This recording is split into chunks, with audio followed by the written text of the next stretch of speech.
Hello दोस्तों, नमस्कार। मैं आपका भाई। तो चलिए मैं आपके लिए फिर से एक वीडियो लेकर आए जो क्लास 10th की मैथ है ना।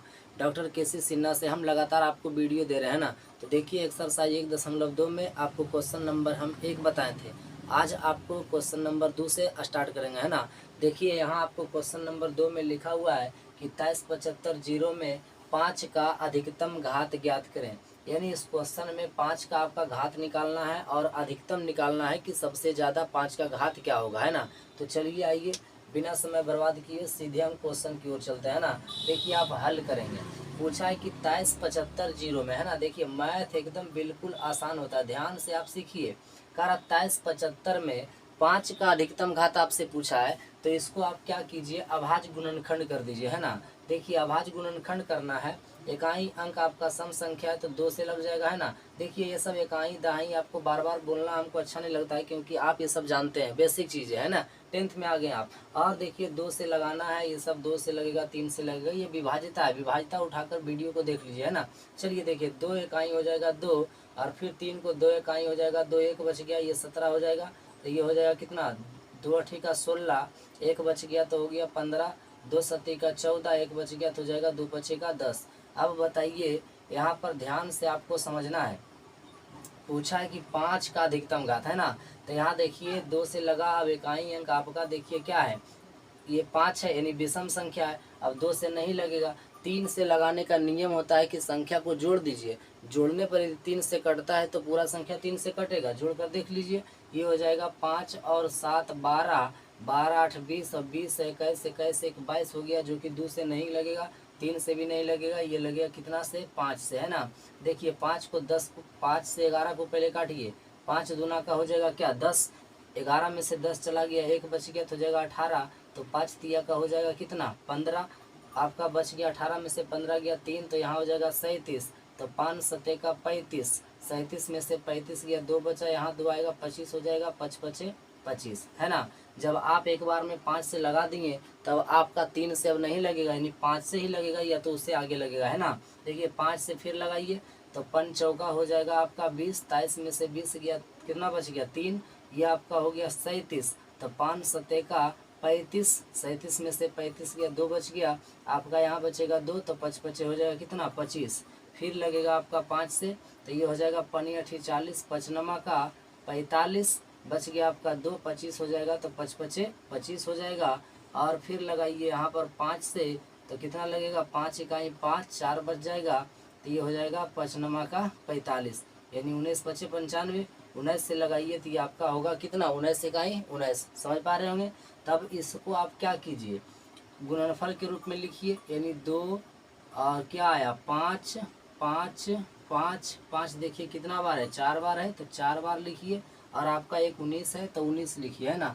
अब देखिए आपसे पूछा है कि 5 का अधिकतम घात, तो यहाँ पर आप लिख सकते हैं कि 5 का अधिकतम घात, है ना। 5 का अधिकतम घात बराबर, देखिए तो 5 का अधिकतम घात इसको कैसे लिखेंगे, ध्यान से देखिए। 5 आपका कितना बार आया है, 4 बार आया है ना। तो इसको आप लिखेंगे 5 के पावर कितना, 4।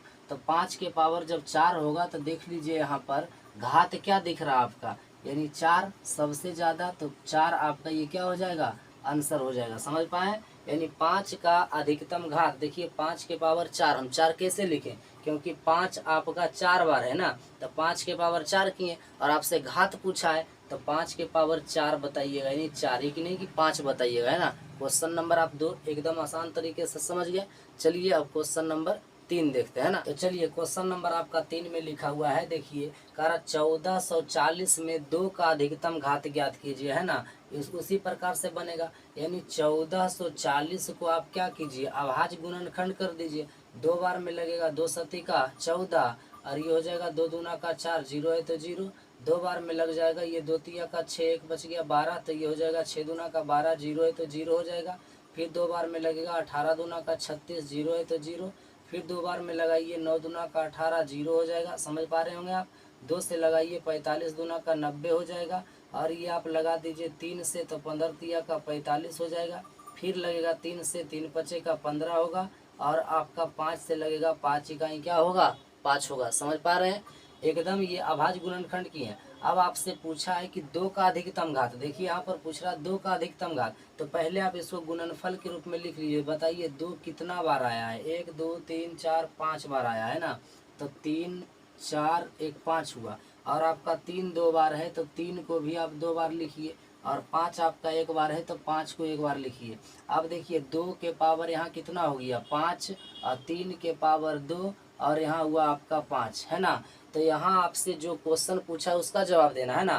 पूछा कि 2 का अधिकतम घात, तो 2 का अधिकतम घात बताइए कितना होगा। यहाँ आप लिख सकते हैं अधिकतम 2 का अधिकतम घात बराबर, बताइए 2 का अधिकतम घात क्या है, 2 है, और 2 का अधिकतम घात, घात पावर है, तो ये 5 है ना, तो ये हो जाएगा 2 का अधिकतम घात क्या 5 हो जाएगा, है ना। समझ पाए। अगर आपको समझ में आ रहा है तो ठीक है, वीडियो को लाइक जरूर कीजिएगा, है ना। चलिए क्वेश्चन नंबर 3 भी आप समझ गए, है ना। चलिए क्वेश्चन नंबर अब 4 हम बताते हैं ना। चलिए देखिए क्वेश्चन नंबर 4 में आपका लिखा हुआ है कि यदि 63 70 बराबर 2 के पावर m इंटू 5 के पावर n इंटू 7 के पावर k इंटू 13 के पावर p है, तो m plus n plus k plus p का मान ज्ञात करें। यानी जो कि आपका पावर में सब दिया हुआ है m n k p, इसको आपको मान निकालना है ना। देखिए आपको हम किस प्रकार से बताते हैं, ध्यान से देखिए, बिल्कुल आसान है। यानी 63 70 का रहा है ना, हल में लिखिए 63 70, और इसको आप क्या कर दीजिए अभाज्य गुणनखंड कर दीजिए, है ना। चलिए 2 से लगाइए, हो जाएगा 2 तिया के 6, ये हो जाएगा 2 इकाई 2, 1 बच गया 17, 2 अठी का 16, 1 बच जाएगा, हो जाएगा 2 पचे 10। अब बताइए 2 से नहीं लगेगा, है ना। अब आपको लगाना है कितना से, 2 से नहीं लगेगा, 3 से देखिए चेक करके, 8 5 हो गया 13, और 13 और 1 14, और 14 3 आपका हो गया कितना 17। नहीं लगेगा 3 से, तो आप लगाइए इसको कितना से 5 से, है ना। तो ये लग जाएगा 5 छक 30, 1 बच गया 18 हो गया, तो ये 5 तिया का 15, 3 बच गया तो हो गया 7 पचे का 35, यानी 7 बार में लगेगा, है ना। अब देखिए ये 5 से नहीं लगेगा तो 7 से लगेगा, है ना। तो ये हो जाएगा 7 9 63, और 7 इकाई 7, और ये 91 लगेगा कितना से 7 से, तो ये 13 7 91 हो जाएगा, और 13 लगेगा 13 से कितना बार में 1 बार में। समझ पाए, है ना। यह अभाज्य गुणनखंड हमने किया।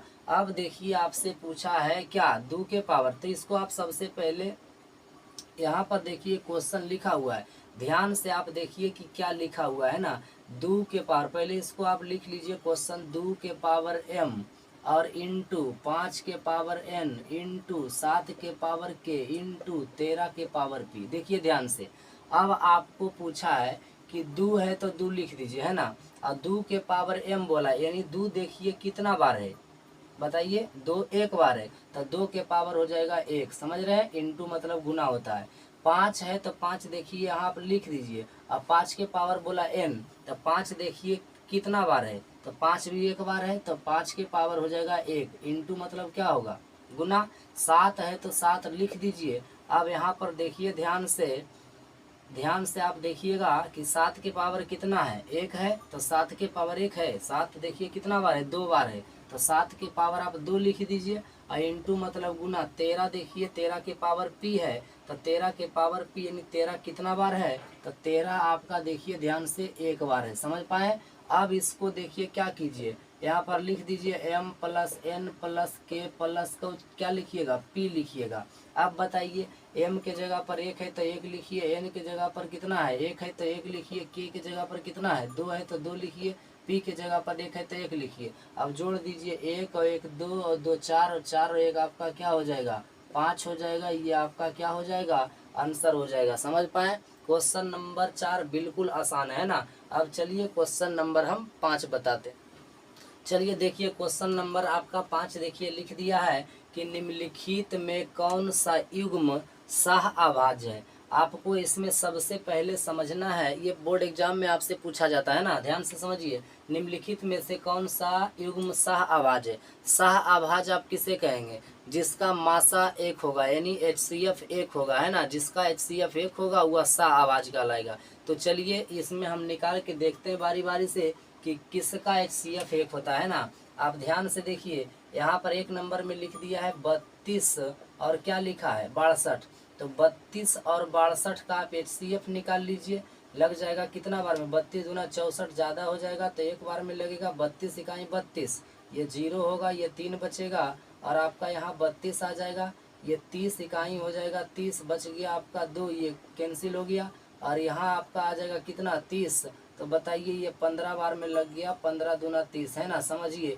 तो यहाँ आपका HCF क्या आ गया, 2 आ गया है ना, तो ये आपका नहीं होगा सह अभाज्य, समझ रहे हैं। चलिए 2 नंबर देखिए, 18 और कितना है 25, तो 18 और 25 को आप निकाल लीजिए HCF, तो 18 इकाई हो जाएगा कितना 18, बताइए 25 में से 18 जाएगा तो कितना बचेगा 7 है ना, और यहाँ आपका आ जाएगा 18, तो 7 दूना हो जाएगा कितना 14, बच गया आपका कितना ये 4 और ये कैंसिल हो जाएगा, बताइए यहाँ पर आ जाएगा 7, तो 4 इकाई हो जाएगा 4, कितना बचेगा 3 और यहाँ आ जाएगा आपका 4, तो ये हो जाएगा 3 इकाई 3, बताइए कितना बचा 1 और यहाँ आ जाएगा आपका 3 और ये एक बार में नहीं, एक से लगेगा 3 बार में, तो ये 3 से 3 हो गया कैंसिल, यानी आपका आ गया HCF कितना, बताइए HCF आपका आ गया 18 और 25 का कितना 1 आ गया, तो आपका 18 और 25 हो जाएगा क्या सह अभाज्य हो जाएगा, है ना। आप यहाँ पर लिख सकते हैं आंसर में कि HCF जो होगा 18 और कितना का 25 का, तो 18 25 का HCF क्या होगा 1 होगा, है ना, समझ पाए। एकदम बिल्कुल आसान था, इसको भी आप चेक कर सकते हैं, लेकिन देखिए 31 और 93 है तो कॉमन इसमें निकल जाएगा क्या 31 या 93, यानी इसका HCF आपका 3 हो जाएगा, तो ये भी नहीं होगा, आप इसको निकाल सकते हैं ना। चलिए आपका 5 नंबर तक हमने क्वेश्चन करवाया। आपको कैसा लगा मेरा वीडियो, अगर आपको अच्छा लगता है तो कमेंट बॉक्स में कमेंट जरूर करें। चलिए ठीक है, वीडियो देखने के लिए आपको बहुत बहुत धन्यवाद, आपसे अगले वीडियो में मिलते हैं ना, चलिए।